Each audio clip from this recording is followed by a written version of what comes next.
Hi guys, I'm back with another video, and I have not filmed since my baby has been born back in March, and honestly it's just been very crazy and a hard transition, so I haven't been able to film. Like right now I should be cleaning because Story's sleeping, but I'm gonna film this video for you guys really quick, and the baby's already waking up. This is literally my life.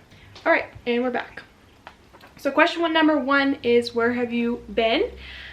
Like I was saying, it's just been quite the transition with 3 kids all under 4, and I'm still trying to figure it out, and it's been really hard because the first 3 weeks of his life I was still in school, so I had to finish school online, and then after that I had to get into like a schedule because Brandon is working at home now, but he's still working for the 12 hours, so I have to maintain all of them and keep the house somewhat clean, which it's not. You should see the house right now. It's literally so gross right now, but I'm trying, and it's very hard. I didn't even know I was gonna film this right now. I was getting ready and I was like, I don't even know that I'm gonna do this because it's just so hard, but here we are. Do you like having 3 kids? Absolutely. It's been such a fun blessing, and I wouldn't want it any other way. It's been so much fun having all 3 of them. They're all different. They all have different personalities. He's starting to figure out his voice, and he's cooing, and he smiles, and he's very loving and attached to me. And Story is obviously walking and playing with Avi, and it's just been a lot of fun. What's it like having 2 kids so close in age? Do they have the same sleep schedule? Having 2 kids close in age has been one of the hardest things I've ever had to do in my entire life, because Story is very high maintenance. I want to make a video about her because there's a lot been going on with her and her behavior and stuff, but it's just very hard, but very rewarding and fun at the same time. Like, they're so close in age. They're 10.5 months apart, so as they get bigger and he starts walking, it'll like seem like they're twins almost. It's hard in a sense of feeling like I can't tend to them both sometimes. If they're both crying, I almost have to be like, okay, so which one needs me more? And a lot of the times it has to be him.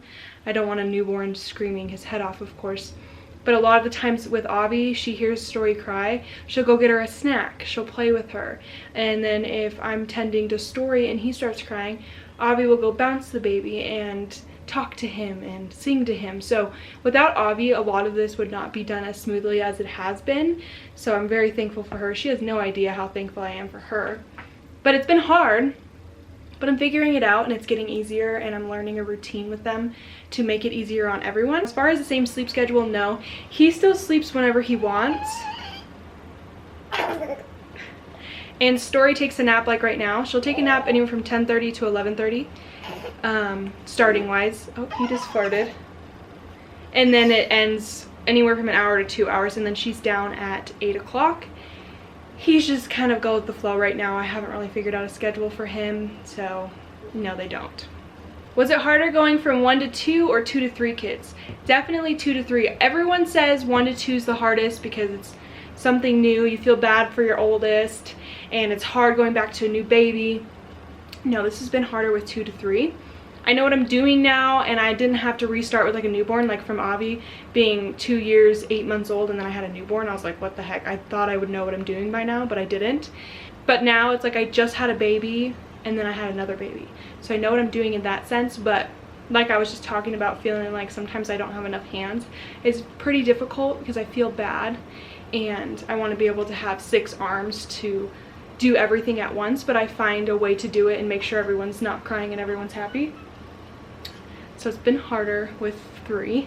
I know as they get older it'll be different. What was your reaction when you guys found out I was pregnant with number 3, and what was your reaction when you found out it was a boy? I kept checking my app, like when my period was gonna come, my Flow app, and it kept saying period due tomorrow, and it took me 4 days, just like with Story, to realize that due tomorrow. It kept doing it to the next day, because I was late.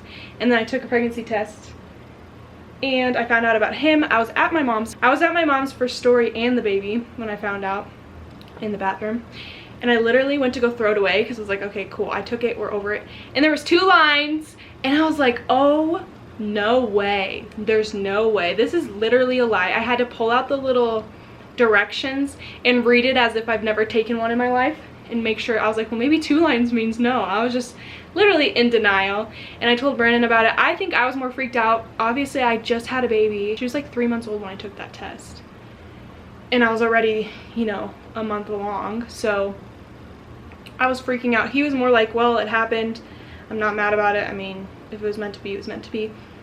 So it took me almost 14 weeks to fully accept that I was pregnant, and I had known the gender before I even announced that I was pregnant. And I told people I didn't know the gender because I just didn't want to be bugged about it. And like, family knew that I knew, they didn't know. I never told them until the baby was born. I keep calling him the baby because, again, no one knew the gender but Brandon and I. So when I found out it was a boy, I took the blood test at my doctor's office, and I got the call, and she was like, okay, so I have your results. And I was expecting a girl. I was wrong on every single child. I was ready for a girl. I already had 2 girls. She already had a name. Her name was going to be Navy. And I was just like, okay, yeah, cool. Tell me the results just so that I have 100% knowledge of what the baby is, even though I know it's a girl. And she was like, it's a boy. And I like sat there like, are you sure? Like, can you read that again? Are you sure that's like my paperwork? And they were like laughing. They're like, no, really, it's a boy. I was in denial until he was born. Literally, when he came out, I had to double check because I was like, watch it be a girl. And no, he was a boy. Even on the 20-week scan, I saw that it was a boy. And I was like, well, maybe it's still a girl. Not because I necessarily wanted just a girl, but I just could not believe that it was a boy because I have 2 girls. There's no way I could have a boy. And with my pregnancy, not like being super bonded to him because I was so busy with my other 2 kids. I had a baby and I was in college full time. I didn't have time to like sit there and bond with the baby while I was pregnant. So I was even more scared because I was like, oh my gosh, it's a boy. I don't know what to do with a boy. Like, and it was just really hard. But when he was born, it was over with. Like, I was in love the second I saw him, and him and I are so attached. He's gonna get grumpy. Did you get on birth control? I got on birth control before I left at the hospital this time because with the pandemic going around, I didn't want to leave the house anyways, and I didn't know what was going to happen. So I just wanted to get it done so I didn't have to worry about it. That my 6-week thing because it messed up last time. Are you guys planning on having more kids? If so, how many more and when? Honestly, I do. I'm not 100% how Brandon feels. I know I've said it many times. That I want at least 1 more. I would be so happy to have 5 kids. I've wanted 5 kids since I was little. But even with just 1 more, I would be happy once he's like 2.5, 3. But right now I'm perfectly fine. How's your relationship with 3 kids? How do you ever get time to do anything alone? Relationship wise, it was rough at the beginning once he was born because I was very flustered and dealing with like postpartum and stuff like that, and it was just very, very hard. It was hard with story as well. I just didn't really like elaborate on it, and I'm fine elaborating on it now. It's hard.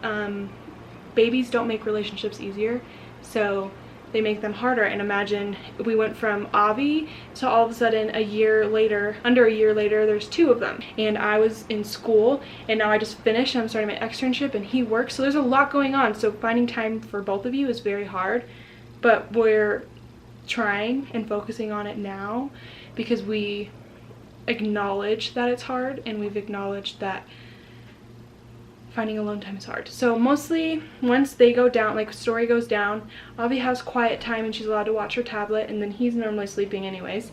Donut's snoring, sorry. So we'll watch something. We've been watching America's Got Talent like every single day. So we'll watch something at night and hang out at night and do our own thing at night sometimes too. But we've been going for walks since the pandemic. We've been walking outside. Story got a new electric car for her birthday, so Avi and Story will ride in that. I'll push the baby in the stroller. And just getting outside time together has been really important for us because we're always inside, and there's not much we can do right now, like date wise. We can't go out and go on a date or anything because everything's closed. So just focusing on us with the little things. Small things matter too. Even if you talk for 20 minutes or you hang out for 20 minutes or an hour, like, that's important. And eventually we'll be able to go and do things as well once things start opening back up. Can you say your son's name and how do you pronounce it? His name is Verse Kylo Saint Mitchell. So everyone has been asking me about his first name, like, how do you say his first name? It's just Verse. And I think the next question says, how'd you come up with your son's name? Actually, he had multiple names throughout my pregnancy, so for like 5 minutes each. Literally, they never lasted. The longest one was Ransom, and I don't even want to hear people's comments about that, but I just thought that was going to be his name, and it ended up changing because I was like, I just don't know how I feel about it, especially nowadays, you know, and career-wise when he's older. So that one ended. I liked Major a lot. His name was going to be Future for a little bit, and then he just didn't have a name. I was almost 36 weeks pregnant when we were in the car one day and Brandon said the name Verse, and I was like, I actually like that, like, because we never have been agreeing, and I've had a really hard time with a name for him, and I was like, I actually like that, like, I don't mind that name. And then it just kept sitting on me, and I was like, that's his name. Like, a week before I gave birth, he had a first name, so that's why I have a hard time calling him that, because he didn't have a name for like 9 months pretty much, and then he came out and then he had a name, and now I'm like the baby, because no one knew his gender. He didn't have a name. He was just always the baby, and that's his name now. But as far as his middle name, I picked Kylo. I had it for a while. I saw it online and I liked it, but I didn't like it enough to put out his first name because it wasn't different enough for me. And then Saint, Brandon liked, so we just put 2 together. If you guys didn't know, Story, Avi, and myself, we have 2 E's in our names. And then for him, I felt that 2 E's was a little bit more feminine, so I wanted to give him 2 middle names because Brandon doesn't have a middle name, so he got the 2 middle names and the girls have the 2 E's. So that's why he has 2 middle names. What's the best part about being a young parent? What's the hardest? The best part is I have my kids, and I've always wanted to be a mom. That's been my dream since I was little. I don't even care about getting married and planning my wedding. I've always cared about being a mom. I've always played with dolls with my friends. We used to play house. I used to have the real life dolls. I took it very seriously as well. Like, it wasn't just we played with them for a little bit. Like, me and my friends were dedicated to our babies, and I know if they're watching this, they're agreeing. Like, we took them everywhere with us and people thought they were real. And so I've always wanted to be a mom, and I'm happy that I have my kids now. Like, my life would be so boring right now. I'd be in school and I'd be working, and that's it. Like, and who knows where I'd be, because with Avi, like, before her, I was like a mess and I didn't know what I was doing with my life. And once I had her, I really got it together and focused on myself and my child, and it just went up from there. So I'm very blessed for that. The hardest part is probably finding time to yourself. I mean, my time to myself is my 10-minute shower, and that's really it. But at the end of the day, I don't mind either. Like, if my 10-minute shower is my time to myself, then I'm gonna enjoy that 10-minute shower and then come out and enjoy my kids. Like, I don't mind it at all. The last question is, do you regret going to the hospital for an epidural and not being able to get one anyways? So the reason I haven't made my birth story videos is because I have not completely come to terms with my birth. Because sometimes when you have this plan in your mind and it doesn't go that way, you're kind of like heartbroken about it. So I've definitely had struggles accepting my birth and my birth story, and that's why I haven't made the video, and he's almost 2 months old. I know I'll get to it eventually, and maybe the next video will be it. Do I regret going to the hospital? Absolutely, because it was just a hassle getting there and a painful hassle. If you've ever been in labor and in a car, it's literally the worst thing ever. Feeling like your baby was about to fall out in the car. Yeah, I absolutely regret it. And I didn't even get an epidural anyways. It was a mess. But I'm absolutely so glad either way that I didn't get medication, because I would absolutely be devastated for the rest of my life that I didn't do unmedicated with him, because that was my overall goal, and that's what I look at it as. Yeah, I didn't have my birth at home, but I labored at home the entire time, and I still had an unmedicated birth, and that was my dream, is to have an unmedicated birth. I didn't think I could do it, and I almost really didn't do it because it was an experience that I did not have time to plan, because you can't plan your labor and your delivery and what it's going to be like and how long it'll be and how big your baby's going to be or how small or anything like that. So I'm trying to look at the positives. At least I did get medication, because I would have been mad for the rest of my life. But I also want to have my baby in water one day. Like, if I do have another baby one day, it'll be at a birth center in water, because now I know what to expect and now I know what I'm capable of. Then I didn't. It's my first time and I was like, oh my god, this is like not happening, even though it still happened. And after all that pain, literally once that baby comes out in like 2 seconds, you already forgot and you're worried about your baby and you want to love on your baby. And it was well worth it, and I'm super proud of myself. And I will get into depth about that as well, about the labor and delivery and how I felt about it and how I'm accepting it and getting past it. But yeah, I know you guys haven't really seen him. Here's my baby. Oh, he's farting. Here's my baby. He's a little chunk.